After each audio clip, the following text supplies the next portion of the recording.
He saved a stranger in the desert, and the next day, he would be offered the power to command 1,000 warriors. But none of that mattered in the moment he heard the scream. It cut through the desert air, raw, desperate, human. Caleb Rourke pulled the reins so hard his horse reared beneath him. For 3 days he had seen nothing. No people, no water, no hope. Just dust, heat, and silence. And now, a scream.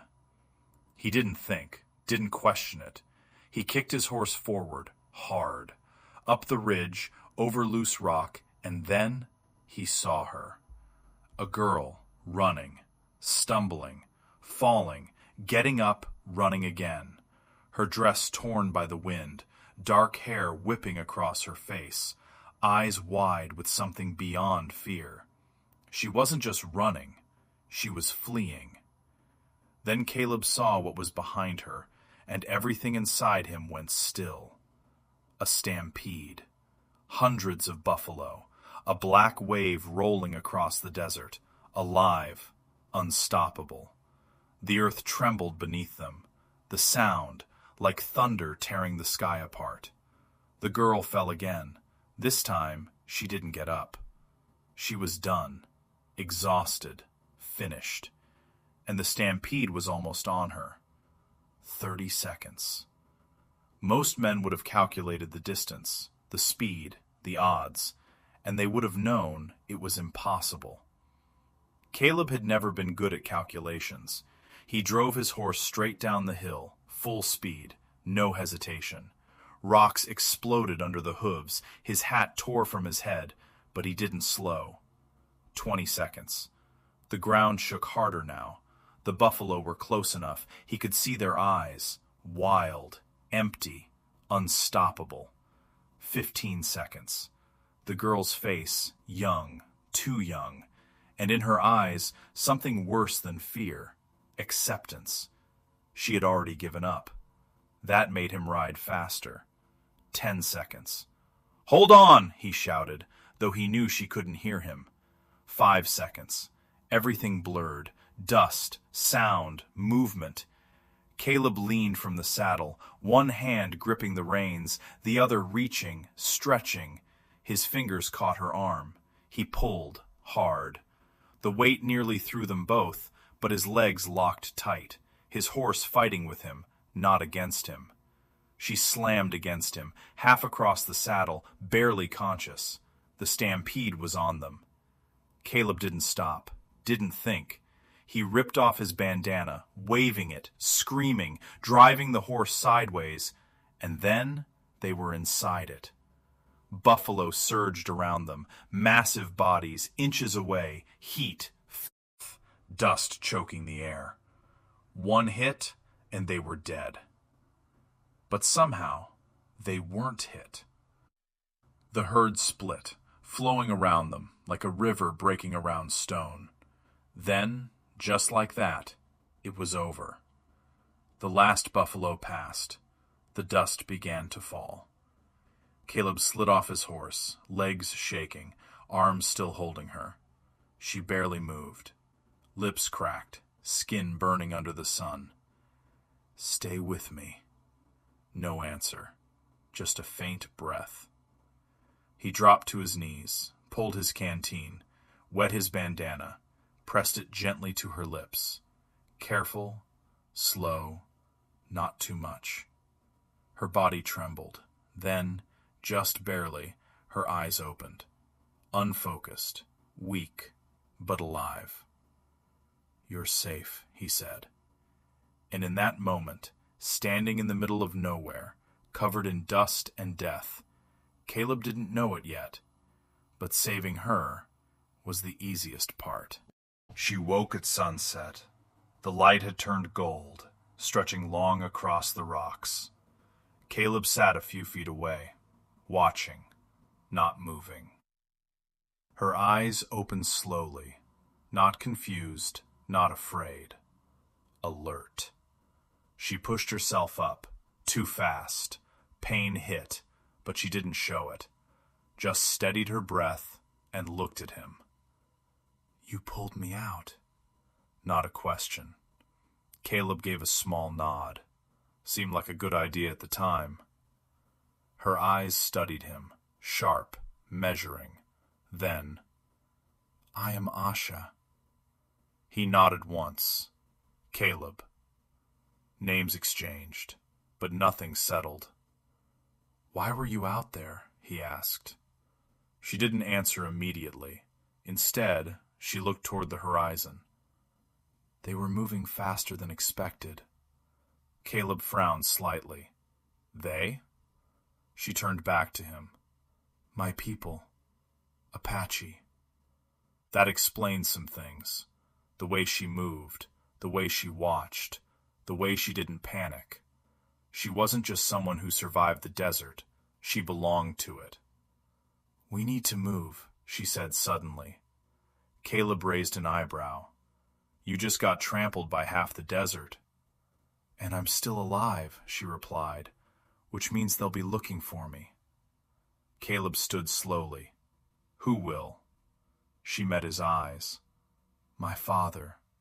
He does not lose what is his." They rode at first light. The desert stretched wide again, but now it felt different, watched. By midday, Caleb felt it. Not sound, not movement, presence. He slowed his horse. Asha didn't. She kept riding, calm, certain. "They're already here," she said. Then they appeared. Riders cresting the ridge. 1, 2, 5, 10, more behind them. Within seconds, they were surrounded. 30 warriors, armed, silent, bows drawn, rifles ready, eyes locked on Caleb.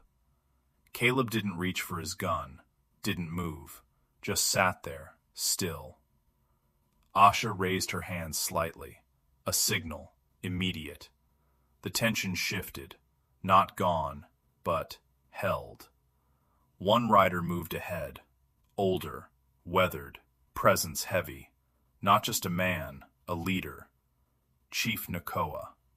His eyes found Asha first, and for a moment, everything else disappeared. He dismounted slowly, walked toward her, each step careful, like he wasn't sure she was real. Asha. Her name, barely a breath. She slid off the horse, took one step, then another, and suddenly the distance was gone. He pulled her into his arms, strong, unshaken, but his hands trembled. The chief of warriors, the man who commanded dozens, held his daughter like he had already buried her once. Around them, no one spoke. No one moved. "She lives," someone whispered. Asha pulled back slightly. "I told you I would find my way." Nakoa looked at her, searching her face. Then his eyes shifted toward Caleb. The air changed instantly. 30 warriors, one outsider. "Who is this man?" His voice calm, but heavy. Asha didn't hesitate. "He is the reason I stand here." All eyes turned to Caleb, measured, judging. Caleb stayed still, let them look, didn't defend, didn't explain. Nakoa stepped closer, studying him, long, carefully. Then, a single nod, small, but absolute. "Then you ride with us." Not a request, an invitation, with weight. And just like that, Caleb Rourke was no longer alone in the desert. He was riding into something bigger, much bigger, than he understood yet. The camp stretched across the valley like a living thing. Fires burning, voices rising, shadows moving between tents. Caleb had never seen anything like it. Not this many people, not this kind of order, not this kind of unity. And yet, everywhere he looked, eyes followed him. Not hostile, not welcoming, just watching. Asha walked beside him, calm, like she had returned to something that had always been hers. "This is your home," Caleb said quietly. She didn't look at him. "It always was. But that doesn't mean I never lost it." They stopped at the center of the camp. The largest fire burned there. Warriors gathered in a wide circle, elders seated behind them, children watching from the edges. Chief Nakoa stepped forward. The voices faded. Silence fell, fast, absolute. He raised his hand, and the entire camp stilled. "My daughter lives. She returned from death itself, and she did not return alone." All eyes turned to Caleb again. This time, different. Not curiosity, recognition. Nakoa stepped closer, standing beside Caleb now. "He rode into a storm of death, and chose not to turn away. He chose to act. He chose to save." The words settled over the camp like weight. Caleb shifted slightly, not uncomfortable, but aware. He hadn't done it for this, hadn't done it to stand here, in front of an entire people, being measured. Nakoa turned toward him fully, his eyes steady, unblinking.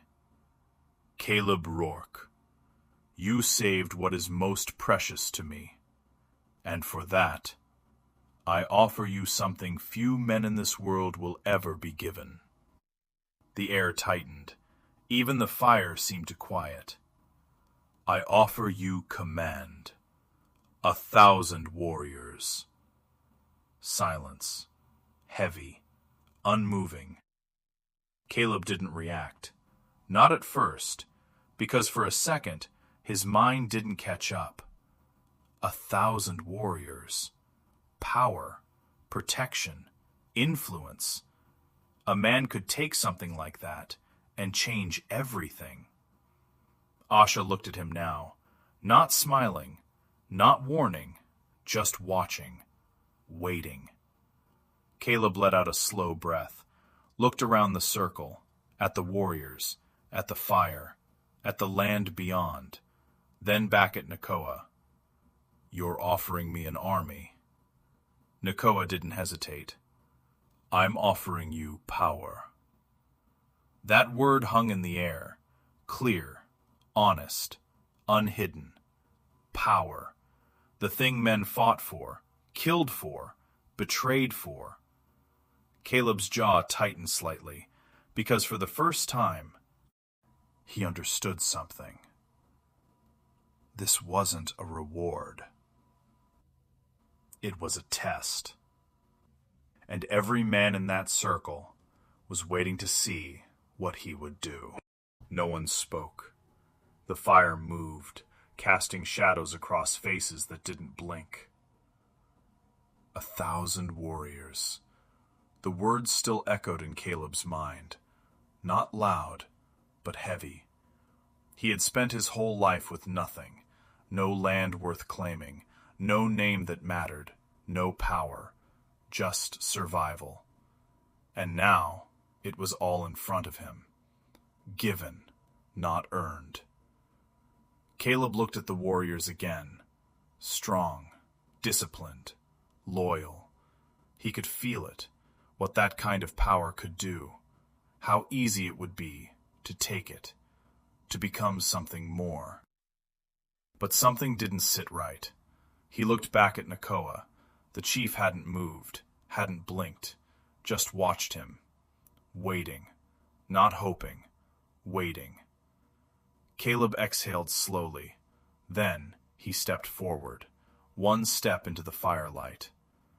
"If I take this," his voice calm, steady, "what happens next?"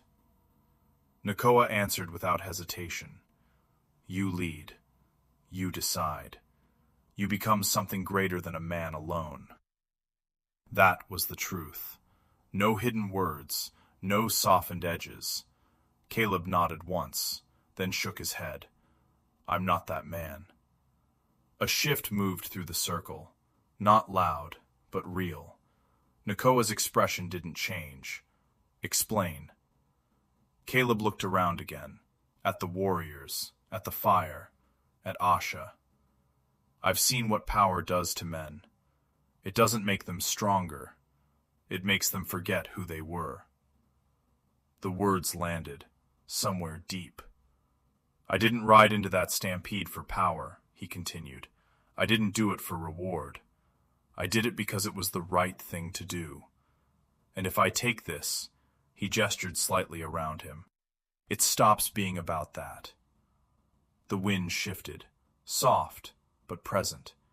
Nakoa studied him longer this time, deeper. So you refuse? Caleb didn't hesitate. I refuse the army. Silence. Thick. Heavy. Then, Caleb took a breath and continued. But not what it could be. That made people move, just slightly. Nakoa's eyes narrowed. Speak. Caleb's voice didn't rise, didn't need to. If I lead them, it won't be to conquer. It won't be to take. It'll be to protect. To stand between people who want war and the ones who don't. To stop things before they start. No one interrupted. No one laughed. Because they understood what he was saying. 1,000 warriors doesn't have to mean power. It can mean peace. The idea settled slowly, like something unfamiliar, but not impossible. Asha watched him, eyes steady, something new in them now. Not curiosity, not distance. Respect. Nakoa stepped forward, closing the distance between them. For a moment, it looked like the answer might be no. Then the chief gave a small nod. Now you understand. This was never about giving you power. It was about seeing what you would do with it. The tension broke. Not completely, but enough. And you chose... Nakoa's voice softened slightly, just enough to feel it. Not yourself. He turned to the warriors, raised his hand. From this night forward, they are no longer warriors of conquest. They are guardians. Guardians. Morning came slowly. The desert no longer felt empty. It felt watched over. Where there had once been scattered tents, there was now order, purpose. Men who had trained for war, standing with something else in their eyes. Direction. Caleb stood at the edge of the camp, watching the horizon. The same land, the same sky. But it didn't feel the same anymore. Behind him, footsteps, light, familiar. Asha. She stopped beside him. Not too close, not distant, just there. They're already changing, she said quietly. Caleb didn't turn. They were ready to. They just needed a reason. Asha studied him, for a moment, not as the man who saved her, but as something else. The man who chose differently. You could have taken it, she said. 1,000 warriors. Power most men would kill for.